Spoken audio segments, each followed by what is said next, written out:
क्या आप जानती हैं कि आपकी प्रेगनेंसी हाई रिस्क है या लो रिस्क है? ये जानने के लिए इस वीडियो को देखिए। मैं हूं डॉक्टर सादिया मुमताज और आप देख रहे हैं gynae talks. Her pregnancy high risk नहीं होती और हर प्रेगनेंसी जो है वो रिस्क फ्री नहीं होती।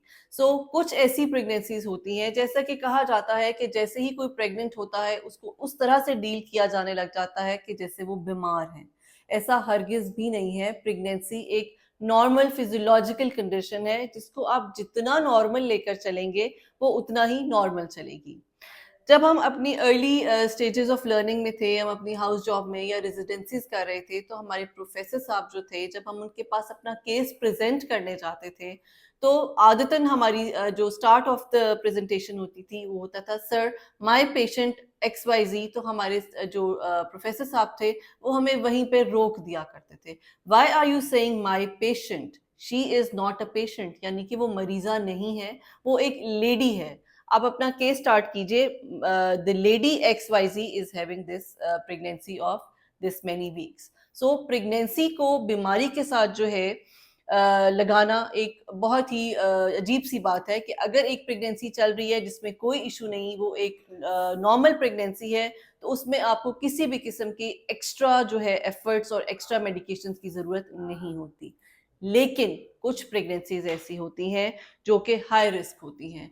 अगर हम उनको इन्यूमरेट करने लगे तो सबसे पहले अगर देखा जाए तो मोस्ट कॉमन जो हाई रिस्क प्रेगनेंसी है वो है आजकल हाई ब्लड प्रेशर।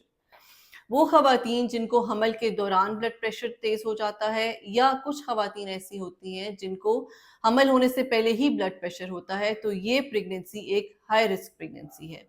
और इसमें एसोसिएटेड रिस्क्स क्या होते हैं कि अगर माँ का ब्लड प्रेशर हाई है जो कि कंट्रोल नहीं हो रहा, अनकंट्रोल्ड ब्लड प्रेशर है, please mark my words, uncontrolled blood pressure. अगर आपको हाई ब्लड प्रेशर है लेकिन आप अपने डॉक्टर को रेगुलरली विजिट करती हैं और आपकी डॉक्टर ने आपका बीपी मेंटेन किया हुआ है, तो फिर उसको उसमें बच्चे को कोई मैक्सिमम किस्म के मुज़र असरात नहीं होंगे।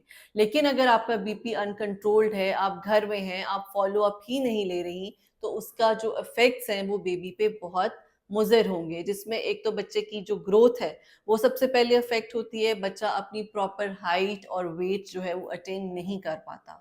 बच्चे की ऑक्सीजन सप्लाई जो है वो कम हो जाती है, जिससे बच्चे के बाकी पैरामीटर्स लो हो जाते हैं। बच्चे का पानी बहुत हद तक कम हो जाता है, और यहाँ तक कि बच्चा इतना वीक हो जाता है, उसकी स्ट्रेंथ इतनी कम होती है कि कई दफ़ा ये बच्चा लेबर का स्ट्रेस नहीं लेता।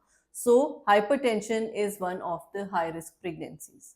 उसी तरह से अगर हम शुगर के पेशेंट को देखें कि कुछ खवातीन जिनको प्रेगनेंसी के दौरान डायबिटीज़ हो जाती है, जिसको हम जेस्टेशनल डायबिटीज़ कहते हैं, और कुछ खवातीन जिनको प्रेगनेंसी से पहले ही डायबिटीज़ होती है और डायबिटीज़ के दौरान वो कंसीव करके हामला होती हैं, तो ये भी एक हाई रिस्क प्रेगनेंसी है।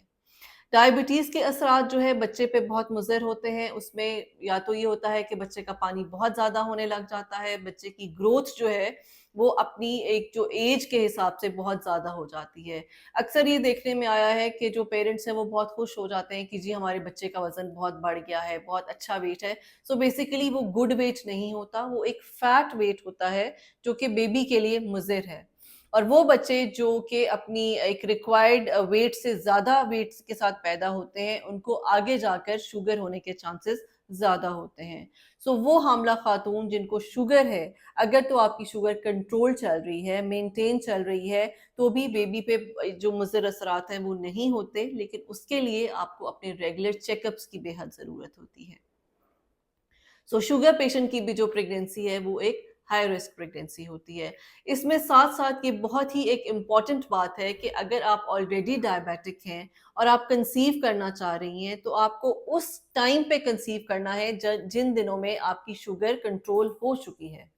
अनकंट्रोल्ड शुगर के साथ अगर आप कंसीव करती हैं, तो उस प्रेगनेंसी में उस बच्चे में जो है वो एबनॉर्मेलिटीज़ के चांसेस बहुत ज़्यादा होते हैं, जो हमें कई दफ़ा तो 5वें महीने के अल्ट्रासाउंड पे पता चलते हैं और कई दफ़ा डिलीवरी के बाद पता चलते हैं, जिनमें बच्चे के मसाने जो गुर्दे मसाने हैं वो अफ़ेक्ट हो सकते हैं, बच्चे का जो ब्रेन है वो अफ़ेक्ट होता है, बच्चे की जो स्पाइनल कॉर्ड है वो अफ़ेक्ट होती है, उसकी ग्रोथ अफ़ेक्ट होती है, और उसके अंदर बहुत से मेटाबॉलिक डिसऑर्डर्स हो सकते हैं।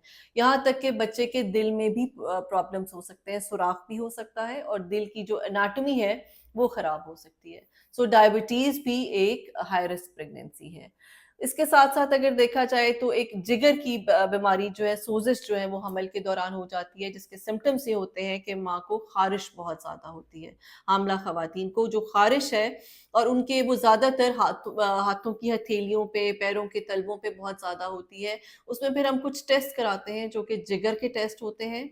अगर वो एलिवेटेड होते हैं तो फिर हमें अकॉर्डिंगली उसको डील करना पड़ता है, मेडिकेट करना पड़ता है। और ये भी अगर अनआइडेंटिफाइड चला जाता है तो बच्चे को गैर तलाफी नुकसान दे सकता है, यहाँ तक कि बच्चे की पेट में वफात भी हो सकती है। सो इसको हम ऑब्स्टेट्रिक कोलेस्टेसिस कहते हैं, जिसकी एक प्रॉपर मैनेजमेंट है, और अगर आप वो मैनेजमेंट लेती हैं तो बच्चे को हम इन नुकसानात से बचा सकते हैं। वो ख़वातीन जिनके काफ़ी पहले मिसकैरेजेस हैं, 1, 2 या 3 मिसकैरेजेस हैं, और ये प्रेगनेंसी उनकी आहिस्ता-आहिस्ता अपने उस टाइम से आगे चली गई है, जो उनके प्रीवियस मिसकैरेजेस का टाइम था, तो ये भी बहुत हाई रिस्क प्रेगनेंसी है। इसको हमें फुल प्रोटोकॉल, फुल मैनेजमेंट और फुल ट्रीटमेंट के साथ लेकर चलना है। टाइमली आपके टेस्ट्स होंगे, टाइमली आपके अल्ट्रासाउंड्स होंगे, और जो-जो मेडिकेशन आपको आपकी डॉक्टर बताती हैं, आपको वो मेडिकेशन ज़रूर लेनी है। अगर आपके पहले 2 या 3 सी सेक्शंस हैं, this is also a high risk pregnancy, क्योंकि इसमें ये होता है कि जैसे ही 9th मंथ शुरू होता है और अगर आपको ब्रैक्सन हिक्स पेन्स आना शुरू होती हैं, तो जो पिछले स्कार होता है, यानी जो यूट्रस के ऊपर जो हमने कट दे के स्टिचिंग की होती है, उसके खुलने का, उसके फटने का, उसके पतले जो है बारीक होने के चांसेस ज़्यादा हो सकते हैं। सो ये एक अनदर हाई रिस्क प्रेगनेंसी है कि अगर आपके पहले से सर्जरीज हैं तो आपको अपनी जो चेकअप है, अपनी जो एंटीनेटल विजिट्स हैं, उनको आपको रेगुलर रखना है। अगर आपके ट्विन्स, ट्रिपलेट्स या क्वाड्रुपलेट्स हैं तो ये भी एक हाई रिस्क प्रेगनेंसी है। इसमें आपको टाइम से पहले दर्दें लग सकती हैं, इसमें बच्चे का पानी जो है, थैलियाँ जो है वो प्रेशर से फट सकती हैं। जितनी आपकी नंबर ऑफ फीटस बच्चे यानी पेट में ज़्यादा है, ट्विन्स, ट्रिपलेट्स, क्वाड्रुपलेट्स हैं, उतने माँ को शुगर और हाई ब्लड प्रेशर होने का चांसेस ज़्यादा होते हैं। बच्चे के प्रेशर की वजह से माँ का चलना-फिरना जो है वो छठे 7वें महीने में ही मुश्किल हो जाता है, माँ को साँस की तकलीफ हो जाती है। तो these are also high risk pregnancies. एक और ऐसी प्रेगनेंसी जिसको मैं लास्ट में डिस्कस करूंगी कि वैसे तो हर प्रेगनेंसी ही प्रेशियस प्रेगनेंसी होती है, हर हमल कीमती होता है, लेकिन वो कपल्स जिनको शादी के 5, 6, 7, 10 साल के बाद जो हमल है, वो एक बहुत ही इम्पोर्टेंटली प्रेशियस प्रेगनेंसी है, और उसमें अगर कोई प्रॉब्लम नहीं भी है तो डेफिनेटली वो एक हाई रिस्क प्रेगनेंसी है, क्योंकि वो एक प्रेशियस प्रेगनेंसी है।